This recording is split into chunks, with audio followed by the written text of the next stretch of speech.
The Precinct. Is it worth a buy? Let's read the words of the developer. Averno City, 1983. What a time to like. Gangs rule the streets and your father lies restless in his grave. Clean up the city, uncover the truth, and embark on thrilling vehicle chases through destructible environments in this neon noir action sandbox police game. Guys, after 40 years, I finally got to be Starsky and Hutch.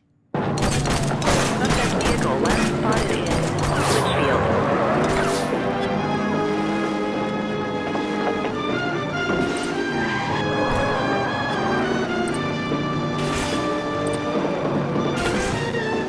We need to end this. Open fire! Shots fired! You play a rookie cop in this, guys. Your dad was a chief of police. He's dead, and you're just starting out on the force. There's been the first mission you do is you take down the current gang boss, and so that leaves a vacuum for a new boss to run the town. So you have all these gangs vying to be the new head gang of the city. And that's what the game's about. It's about these gangs, gang warfare, really. And you have to bring the gangs down. There's a special screen for that where you have evidence, and you need a certain amount of evidence on each member of the gang, like the hierarchy of the gang. And you collect evidence by solving crimes and picking up evidence that you see. You hand that into the evidence office, and then they start making a case, a profile, if you like, of the gang leaders. And it'll tell you how many pieces of evidence you need. And once you get them all, then the story mission kicks in, and you go and get that gang member. In between all of that, you have the procedurally generated missions in this quite large open world city. And as you go through the game, you unlock different cruisers, helicopters, weapons, loads of weapons. You level up with XP, depending on how well you do your duty, and you will then get perk points to put in to make your cars stronger, you faster, your stamina build up quicker, more ammo for your guns, all the good stuff like that. Now, when you go out on your shift, you choose what you want to do. Well, you do later on in the game. Early doors, you get what you're given, but later on you can choose. You can even customize your own shift, how many hours, day or night, and what you want to be doing on that shift and where you want to be doing it, which is pretty much what I'm doing all the time now. And when you go out, you will earn XP, like I said, to level yourself up. But it's great just going out on these kind of cruises. You can do what you want. I mean, the game gives you so much freedom. You can pull anybody over. You can get license plate checks on anybody. And just crime happens. Shit happens on the streets. Bank robberies, people getting mugged, carjacking, all kinds of stuff. And you can choose which mission you're going to go on. And then once you start going after somebody, the chase is on, and it's just fantastic. Everything's destructible. The sound effects are great. The gritty looking city's great. And with a controller, the driving's brilliant. Absolutely brilliant. It's fun and good with a keyboard and mouse, but you do tend to crash more with a keyboard and mouse, as you probably see during the course of this video. But just flying around the streets, handbrake turning with the sirens on, just closing in on somebody and then calling in backup, because at the top of your screen you have these little lights that go on. When you get closer to the people that you're after, you start getting these backup, I don't know what you call them, I think it's like backup support points or something. You get more by unlocking perks for it as well. And essentially what these do is, as you get closer and closer to the car that you're chasing, these start and go up. The bars, as you can see here, the bars are filling up at the top of the screen. If you have one of these bars filled, you can call in an on-foot patrol officer. If you have two filled in, you can call in a cruiser, that's another police car.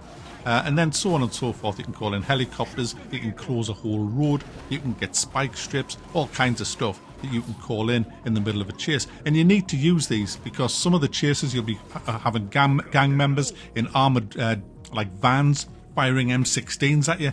All kinds of shit goes down, so you will need a lot of backup to bring down some of the people that you'll be chasing. And it's absolutely hilarious. The amount of destruction you cause to get somebody hauled in is just... I've been in tears playing this game, just laughing me arse off at some of the... I've ended up in the sea twice, just losing control, flying off the edge of the pier kind of side, and then just ending up in the drink, having to swim back to shore. Absolutely hilarious.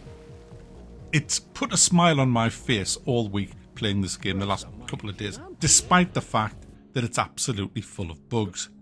Yeah, it's full of bugs, this game, which is a big shame. I mean, we even lost gravity once. We lost gravity. Everybody just started floating around. It was like, what the hell? I've had quite a number of arrests go wrong because I couldn't charge anybody. They were just standing there and I'm trying to charge them and I can't. I've had my partner lost. I've had other police that I've called in completely stuck in the actual scenery. These haven't happened a lot. There's been a lot of bugs, but they've only kind of happened once or twice each. So it's not like 3 or 4 bugs that constantly happen. It's like 10 bugs that happen now and then. You know, I mean, the first story mission, I had to take out the gang member, and I was kicking the shit out of him on the roof, and he fell off the roof, and I couldn't get to him, so I had to redo the whole mission.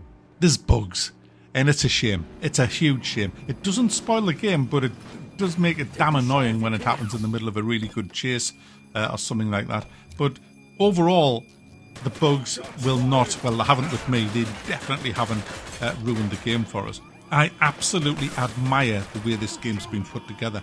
You see, they could have took the cheap, easy route that so many games take, but they haven't. They've decided that they want a proper police sim.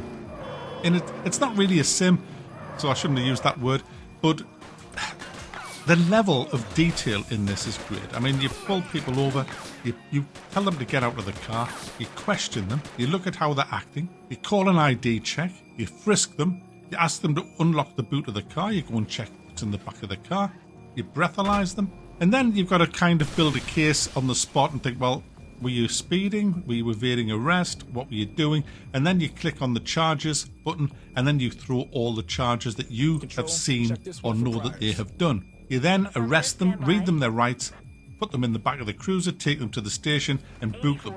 Or you call for another cop to come and they can do all of that while you just carry on with your patrol, which is a great option to have. But it's just so damn good doing that. You feel like you've really nicked somebody. I love immersive games, and this is massively immersive as a police officer. So what you've got this kind of pretty decent story going on with pretty good voiceover. Most of the voiceovers are good, but there's some that are awful.